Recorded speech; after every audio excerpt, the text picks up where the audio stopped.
De retour pour cette première partie de 3D Experience Forum 2024. J'espère que la pause s'est bien passée.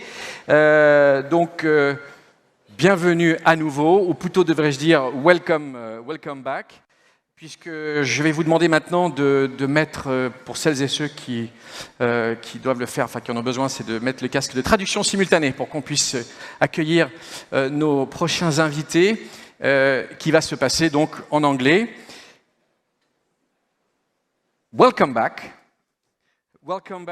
Donc, welcome back pour ce Forum 3D Experience 2024 avec notre prochain sujet, l'alimentation.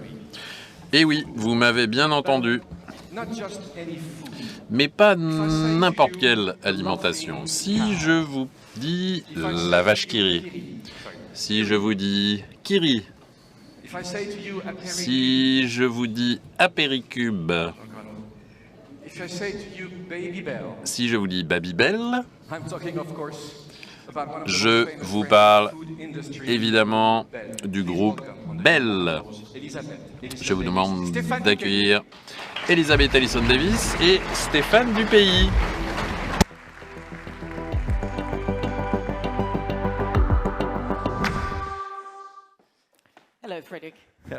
Bonjour Frédéric. Bonjour. Je vous en prie, asseyez-vous. Alors, bienvenue, merci beaucoup d'être avec nous. Alors, juste pour expliquer, vous êtes Chief Strategy and Transformation Officer du groupe Bell, et vous, Stéphane, vous êtes Executive Vice President Operations CEO au groupe Bell. Donc, en quelques mots, évidemment, tout le monde connaît les fromageries Bell.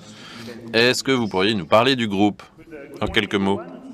Oui, bonjour tout le monde. Donc, le groupe Bell, c'est une entreprise familiale qui a 150 ans, créée en 1865 dans le Jura, et nous sommes fromagers. Nous avons commencé par faire du comté. Vous connaissez sans doute toutes et tous le comté. On a fait du comté pendant 50 ans, jusqu'à la fin de la Première Guerre mondiale, et puis une grosse transformation a eu lieu à l'époque, parce qu'à cause de la guerre, 3000 tonnes de comté ont été détruite, ça aurait pu tuer l'entreprise, et en fait on a transformé l'entreprise. Et donc nous avons mélangé le comté avec du beurre, on a créé des petites portions, du fromage portionnable, on l'a vendu dans 120 pays.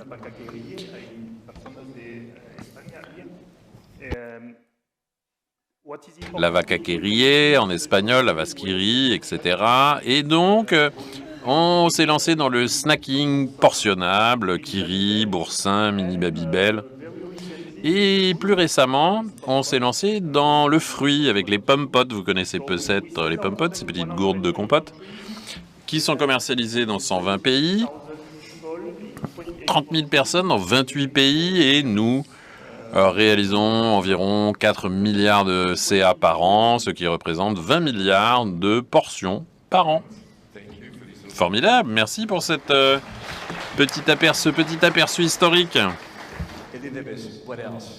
Et alors, what else? Comme Stéphane a mentionné, le groupe Bell représente 4 milliards d'euros, mais il a une ambition à 13 milliards d'euros. Donc ça veut dire que Bell s'est imposé une ambition honnête et importante pour le bien de la planète et pour le bien de l'alimentation, et on a fait des progrès importants pour avoir atteint des objectifs. Alors vous devez savoir qu'en termes de la durabilité en elle-même, c'est pas simplement un joli mot qu'on aime bien parler pendant des discussions en ville. Alors, ça fait partie de notre mission d'entreprise, et ça fait partie de nos opérations au quotidien. Et c'est vraiment quelque chose pour lequel nous sommes intéressés de bout en bout. Par exemple, on a 2 sets de KPI qui sont gérés par 2 responsables d'impact. Nous avons proposé des impacts très ambitieux, notamment pour la neutralité au CO2 de nos usines. Et alors, je dois vous dire que nous allons réussir à atteindre ces objectifs, et nous avons réussi à équilibrer notre portefeuille avec des fromages français bien connus, et également nous faisons en sorte que nous avons d'autres types d'alimentation, notamment les fruits, qui représentent environ 40% de notre portefeuille. Alors notamment à Bell, vous devez savoir que nous faisons véritablement ce que nous disons que nous allons faire en termes de durabilité, et nous sommes ainsi la preuve vivante qu'en tant qu'entreprise, il est possible de pouvoir montrer une croissance profitable, mais également durable. Que pouvez-vous nous dire en ce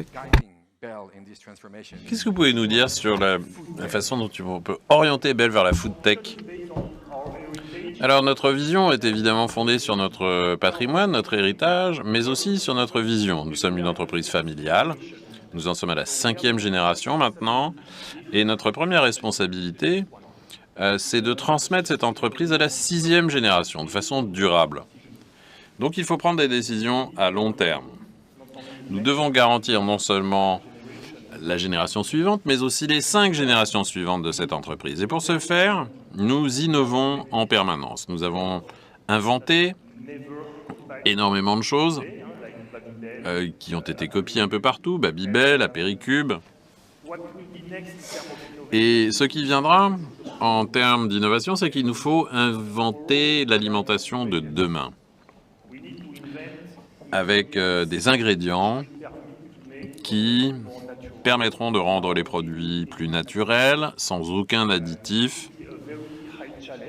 C'est un énorme défi, évidemment, puisqu'il faut vendre des produits à 10 000 km, des produits avec des DLC dans 6 mois, gros défi. Et puis, il faut aussi inventer les ingrédients de demain. Il faut trouver la protéine de demain pour éviter de détruire la planète. Donc, c'est l'ingrédient qui est important. Et deuxième défi, c'est d'avoir le plein engagement de nos 30 000 collaborateurs. Je voudrais comparer cet engagement. Si on regarde ce graphique, on sait qu'on atteint de bons résultats quand on multiplie les quantités de projets par la quantité de managers. Mais on reste bon. Le grand défi, c'est vraiment de faire participer, de réduire les petits détails entre ce qui est bien et ce qui est excellent. Et pour cela, il faut faire participer les 12 000 opérateurs de l'entreprise, c'est-à-dire 90% des collaborateurs, avec des méthodes standards, des méthodes simples. C'est le seul moyen de passer du bon à l'excellent. Bon à excellent. Merci beaucoup, Stéphane. Donc, je suis sûr que le public se demande comment Dassault Systèmes peut contribuer à cette transformation. Alors, c'est une excellente question. D'ailleurs, on s'était préparé pour ça. Donc, si vous avez l'ambition de pouvoir transformer l'industrie alimentaire, et nous, on façonne l'industrie alimentaire, on va avoir besoin d'aide, n'est-ce pas? Donc, notre mission ici, c'est non seulement de produire des produits qui sont rentables, mais également durables et qui sont respectueux de l'environnement. Et il faut vraiment être honnête avec nos consommateurs, et ce n'est pas si simple, particulièrement si on a envie de faire ça à l'échelle. Donc, ça veut dire qu'il faut repenser intégralement l'industrie alimentaire. Les premières étapes qui sont essentielles, c'est véritablement de digitaliser la chaîne de valeur. Donc, c'est pour cela que d'un côté, il va falloir connecter le R&D et la fabrication, et de l'autre côté, enfin, le R&D et le marketing, et de l'autre côté, l'achat et la production. Donc, tout aussi est connecté. Et actuellement, on est encore loin de cet objectif. Il y a beaucoup de nos usines qui ne sont pas digitalisées. Nous avons encore beaucoup d'incidences où on repère des processus manuels. C'est pour cela qu'il est encore important de pouvoir mettre en place les bases de cette infrastructure digitale. Et c'est pour ça qu'on doit parler du MES, c'est-à-dire les systèmes d'exécution de la production, qui va permettre de digitaliser les ateliers dans nos usines, et également en ce qui concerne le PLM, c'est-à-dire la gestion du cycle de vie des produits, qui va nous aider. Alors, Dassault Systèmes est vraiment notre partenaire de choix, parce que non seulement ils vont nous aider à digitaliser, mais ils nous aident notamment à trouver les formats alimentaires dont Stéphane a mentionné, afin de pouvoir réinventer l'avenir de l'alimentaire. C'est pour cela qu'on peut dire qu'on réinvente l'avenir alimentaire ensemble. Merci beaucoup. Alors moi, je voudrais savoir, comment est-ce que vous définissez, vous, la food tech? La food tech, ce sont les défis technologiques qui sous-tendent nos produits, qui les rendent tellement uniques. Évidemment, tout cela a l'air très simple. On ne construit pas des fusées, on ne va pas sur la Lune, on ne fabrique pas des avions. Mais la miniaturisation, la vitesse, qui est essentielle pour nous, pour qu'on puisse être abordable. On vend nos produits à plus de 600 millions de personnes au quotidien. Ça, c'est essentiel. Alors, on ne peut pas faire des apéricubes à 12 cubes secondes. On ne peut pas faire un fromage de 20 grammes comme un Babybel avec cette coque en cire. C'est quelque chose qu'on a inventé il y a 50 ans. Personne, pour l'instant, ne l'a copié. Donc ça, c'est important pour nous. Il faut qu'on garde cette uniqueness. Quand on invente un nouveau produit, mais on a dans notre panier déjà aujourd'hui les produits de demain. Mais le grand défi, c'est la miniaturisation et la qualité, tout en préservant la qualité, parce que on est célèbre pour avoir apporté des aliments à des populations africaines qui n'ont pas forcément un réfrigérateur, et nos produits se conservent 2-3 semaines hors du frigo. Ça, c'est notre gros défi technologique. Merci. Donc, on a aussi parlé des biotech, mais 13 000 de vos collaborateurs, là, c'est une véritable croisade. Comment est-ce que vous faites pour surmonter ces défis? Comme le disait Elisabeth, on a réalisé que Dassault Systèmes pouvait nous aider à simplifier la complexité globale pour en faire une simplicité locale. Il est essentiel que nos missions, si on veut vraiment que nos collaborateurs nous suivent, il faut vraiment dialoguer avec les utilisateurs. Il faut que toutes les machines soient liées les unes aux autres pour simplifier les messages. Il est essentiel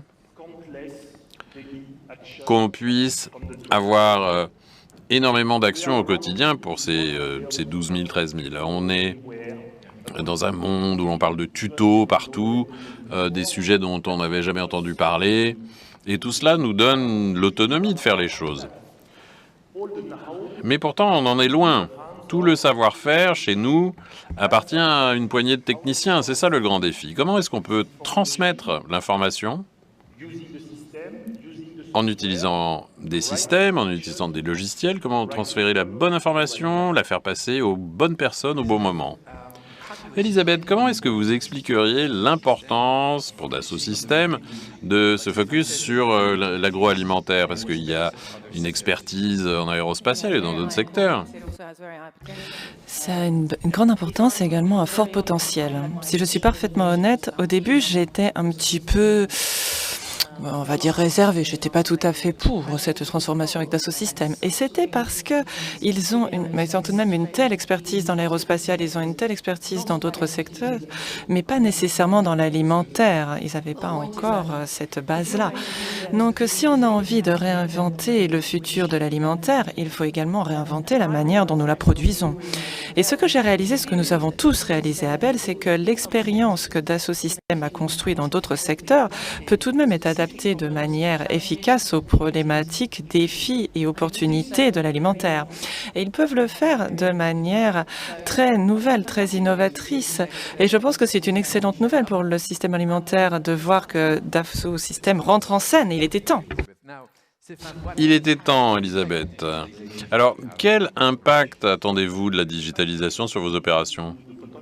L'impact, c'est le potentiel des 12 000 collaborateurs. Si chacune ou chacun d'entre eux a l'équivalent de 10 € d'idées par jour, ça nous fait 40 millions d'économies par an.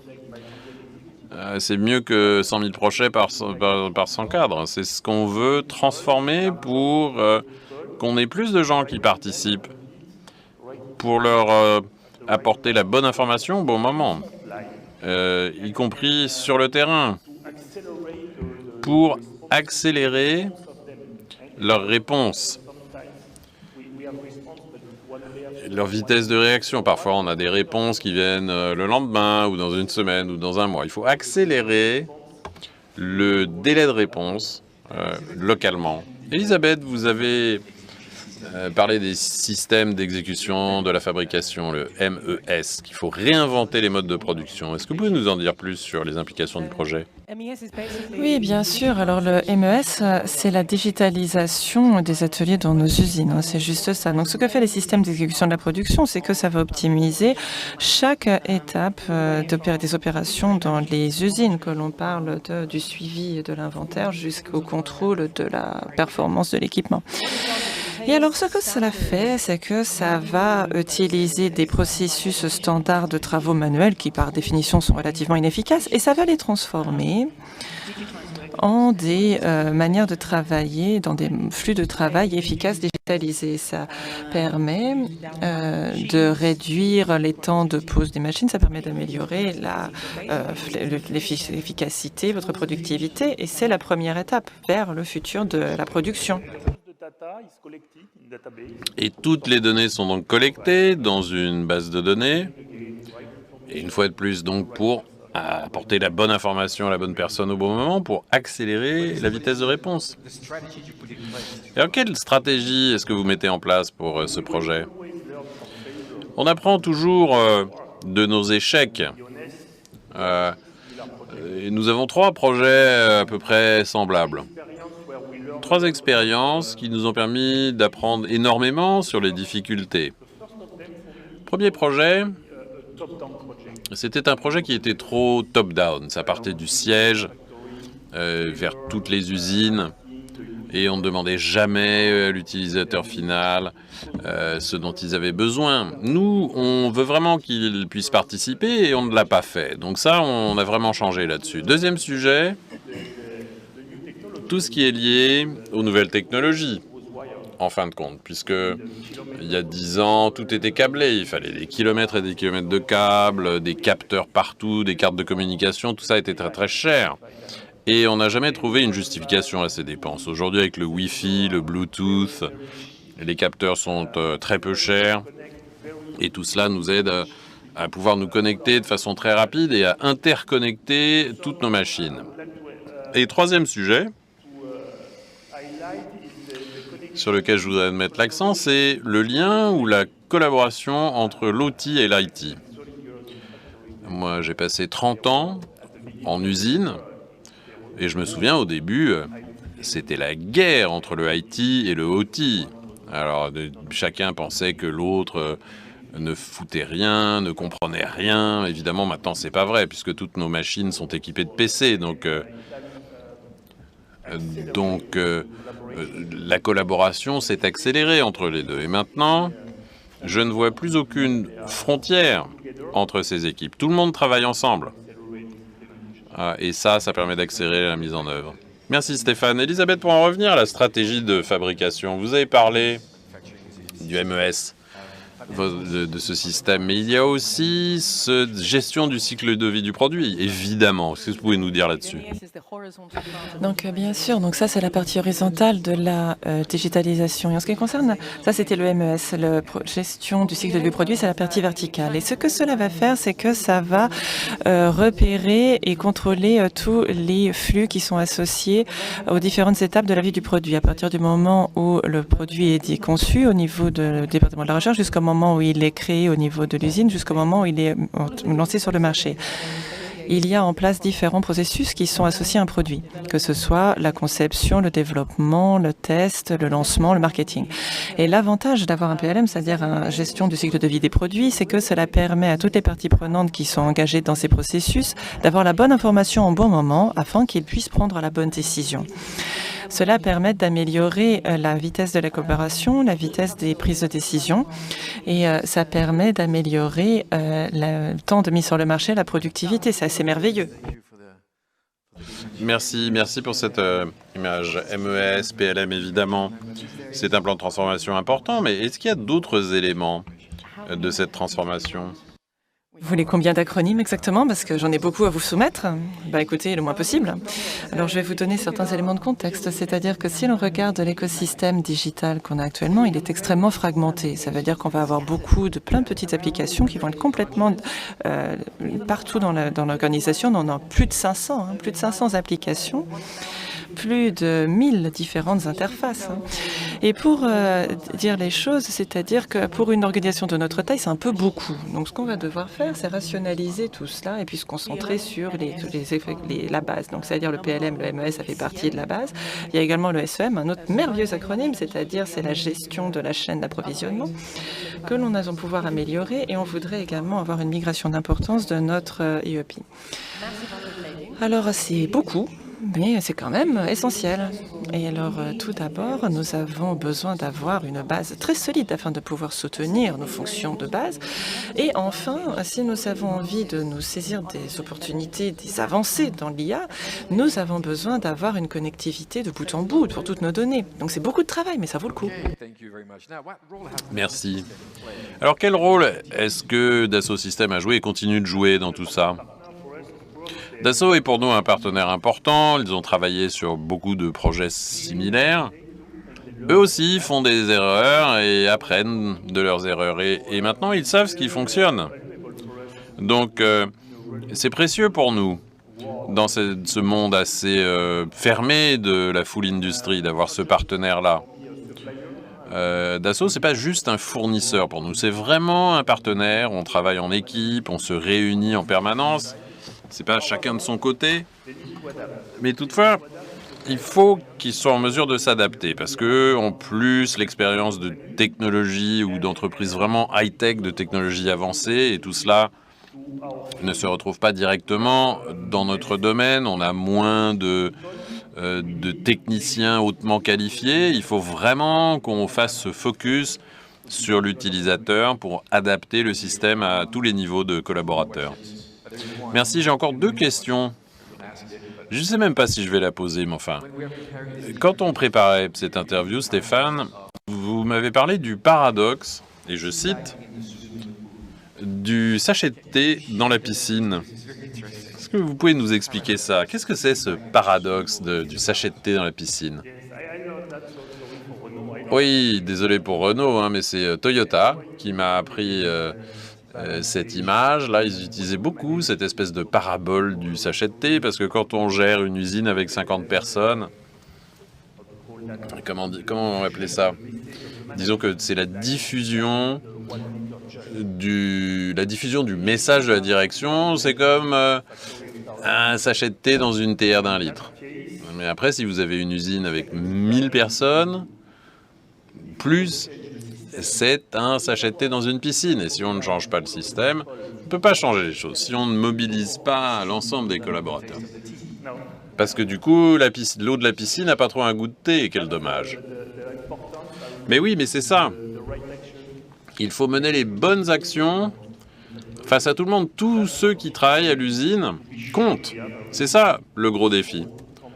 Pour avoir une infinité de petites actions quotidiennes. Merci de nous avoir parlé de ce paradoxe. Alors, quelles sont les prochaines étapes pour Bell? Et ensuite, on passera à la conclusion. Alors, les prochaines étapes pour Bell, d'abord, c'est la mise en œuvre de ce MES, avant de parler d'autres systèmes, puisqu'il faut déjà qu'on puisse le mettre en œuvre. C'est un projet de 3 ans pour nous, un projet majeur. Ensuite, on a plein d'idées ou de projets pour relier, connecter l'ensemble de la chaîne de production, et pas juste la chaîne de production, mais vraiment de la ferme à la table, de nos agriculteurs jusqu'à nos clients. Et puis, je voudrais aussi connecter les caisses des supermarchés à la production, des usines, pour pouvoir commander des matières premières directement. Mais déjà, il faut commencer par mettre en œuvre le MES et le faire réussir. C'était très très clair, merci. Donc, en conclusion, qu'est-ce que vous voulez nous dire, Elisabeth? Je voudrais juste revenir sur quelque chose que Stéphane a mentionné sur les partenariats. Personnellement, je pense que pour être un partenariat, il faut avoir une vision commune de l'avenir de l'industrie. Il faut savoir une vision commune sur ce que l'on souhaite faire pour l'industrie, sur les étapes que l'on souhaite prendre et sur la manière dont on souhaite prendre les décisions.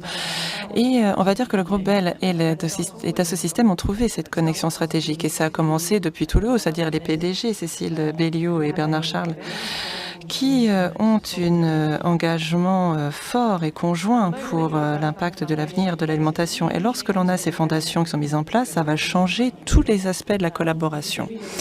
C'est-à-dire qu'on va pardonner les erreurs des uns des autres plus facilement. Enfin, bien sûr, on fait tous des erreurs, n'est-ce pas? Vous allez pouvoir trouver des solutions conjointes à des défis communs parce que vous travaillez main dans la main pour un avenir similaire.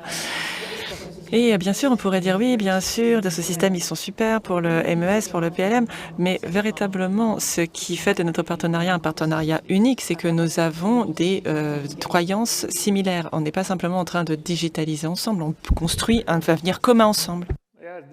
Merci beaucoup. Oui, c'est des sujets qui sont très importants. Je voudrais parler surtout de cette orientation utilisateur et puis apprendre en faisant. Je suis un peu sceptique sur d'autres types de modèles, mais je pense qu'il faut vraiment qu'on puisse adopter 80% des modèles de base et laisser 20% d'adaptabilité pour garantir cette orientation utilisateur. Et pour moi, je dirais que la différence entre le bien et l'excellence, c'est la capacité d'être souple, flexible et de pouvoir s'adapter à cette partie-là du modèle. Et deuxième sujet, la courbe d'apprentissage. Il faut apprendre en faisant. Si on attend d'avoir des éclairages sur tout, eh bien, on ne commence jamais. Donc, je pense que dans ce type de projet, c'est qu'il faut commencer, mettre en œuvre, apprendre et puis faire. OK. Apprendre et puis faire. Merci. Merci à vous, à tous les deux.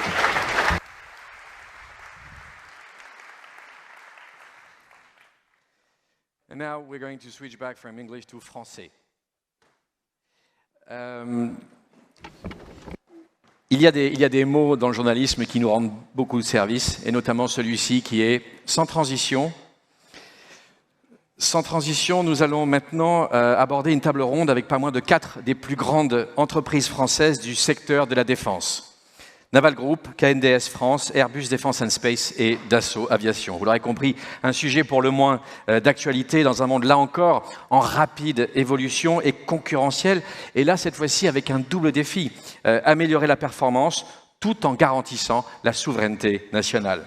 Transformation numérique, sécurité des données, combinaison réelle, virtuelle, système de système, cloud de défense, innovation technologique, bref, c'est de tout ça dont on va parler avec nos invités que je vais inviter maintenant à me rejoindre sous vos applaudissements.